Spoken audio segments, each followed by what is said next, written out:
in the larger camps, or the relocation centers, or internment camps, or as they're called, concentration camps now, and indeed they were, things that were more organized. The people who ran the camp tried to organize sports, tried to organize Boy Scouts. They organized themselves to make life more livable in the larger camps, in the internment camps, as compared to the assembly center. It was just like a city, you know, organized like a city with sports and social dancing and art exhibits and that sort of thing. In the winter, it was so cold. The climate in Hart Mountain was extreme. The summers were just intolerably hot, and the winters were very, very cold. Wind chill factors 60 below zero type of thing, and we would flood a pond with water and ice skate on it the next day. It was that cold. So us kids were kept busy,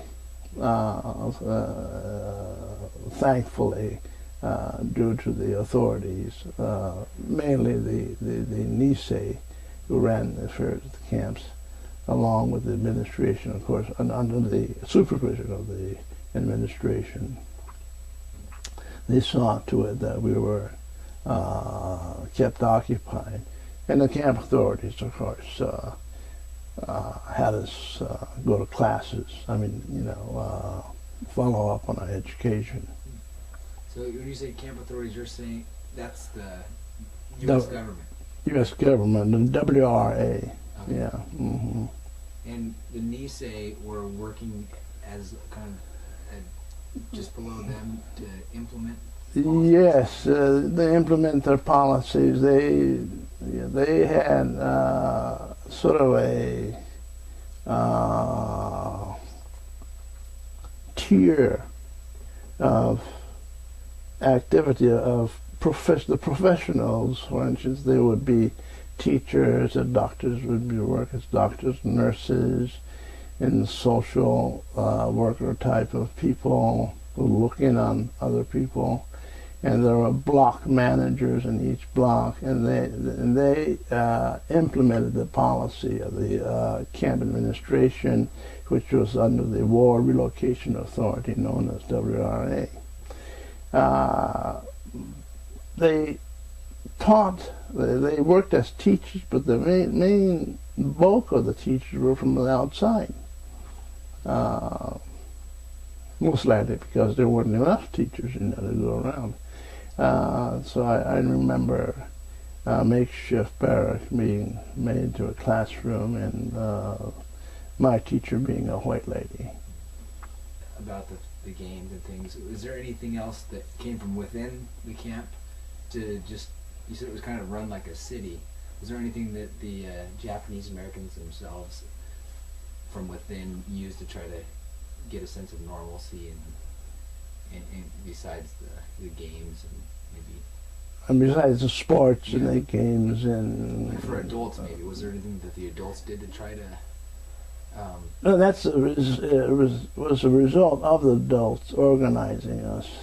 They were also responsible for organizing the Boy Scouts, the Cub Scouts, and that sort of thing. And but by and large,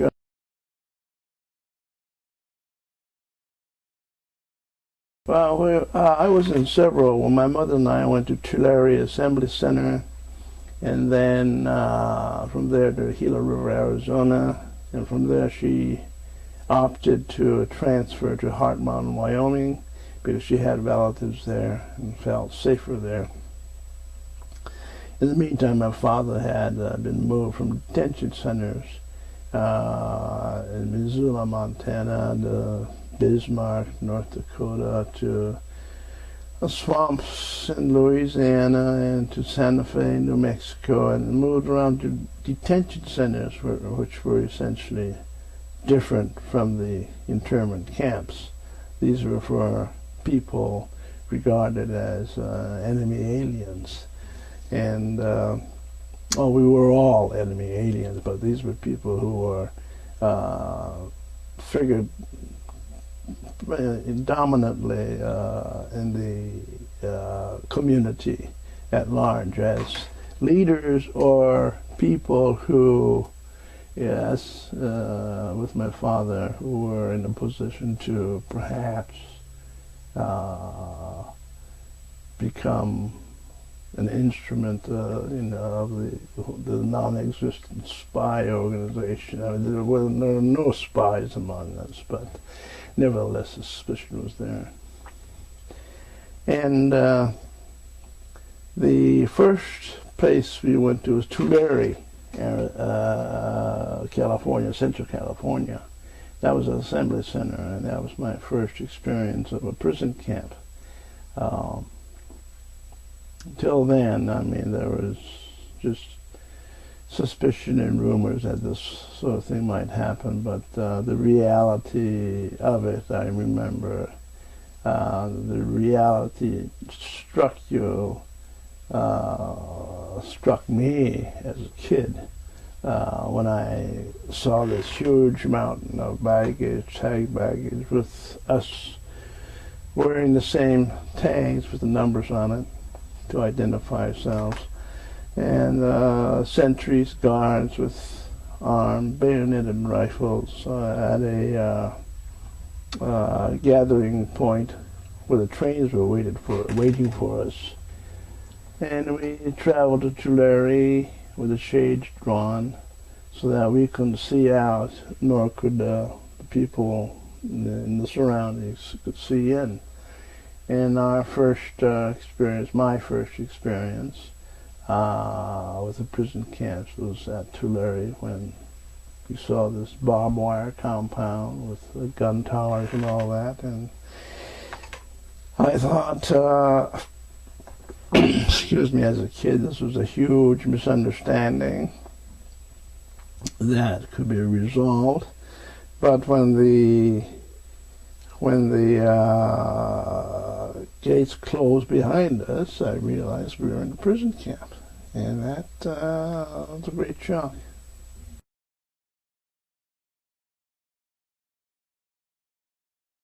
Sheer boredom in camp. There's nothing to do. First of all, we were told to line up for everything, mess halls, to line up for this, to line up for your shots, line up for your salt tablet ration. In other words, we were told to take our salt tablets so as not to pass out in the heat, type of thing. And it was sheer boredom because the Tulare Assembly Center was a way station or a stopover for the more permanent camps to be built in the interior of the country. So we were in Tulare for 6 months, then we went to Gila River, Arizona, located on an Indian reservation.